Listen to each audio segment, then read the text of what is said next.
Magluto naman po kayo ng ubi halaya sa giant kawa nyo. O nga no, kung maganda yun, di pa ako nakapagluto nun. Sige, magluto tayo.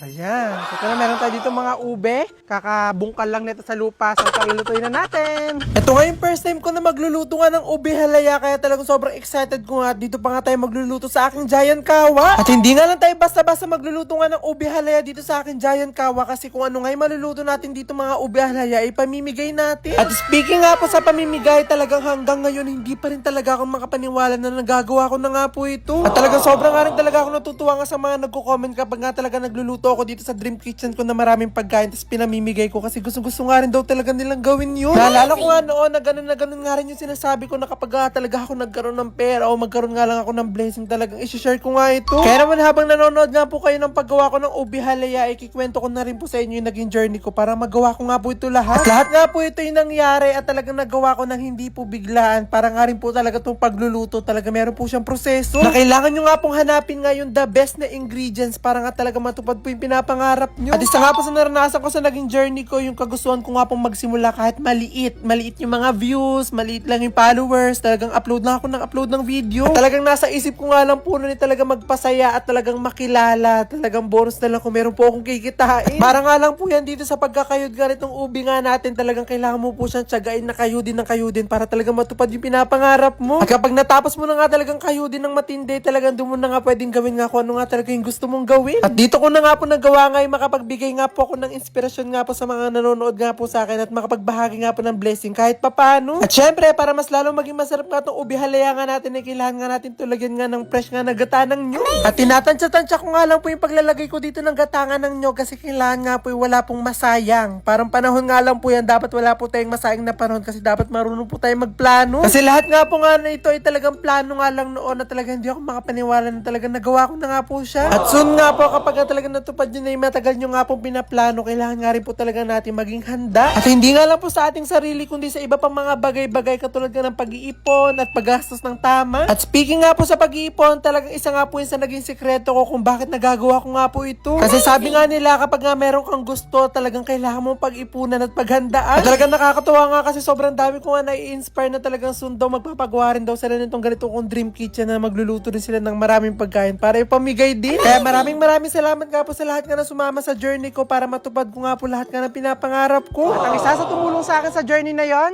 itong Union Digital Bank. Dahil dito sa Union Digital Bank, kaya mo mag-ipon kahit pa konti-konti. Dahil ang ipon mo dito ay talagang merong mararating, kasi tumutubo ito ng 3.5% interest. At kaya mo nga rin makatipid sa transfer fees dahil dito sa UD talagang pwede ka magpadala dito ng ani at libre ng walang additional fees. At hindi nga lang yan, kasi kaya mo nga rin dito sa UD magbayad ng bills kahit kailan at kahit saan. Amazing! At kung itong recipe para sa success, simulan mo na ngayong 2026 dahil with Union Digital Bank, kaya mo, mode on!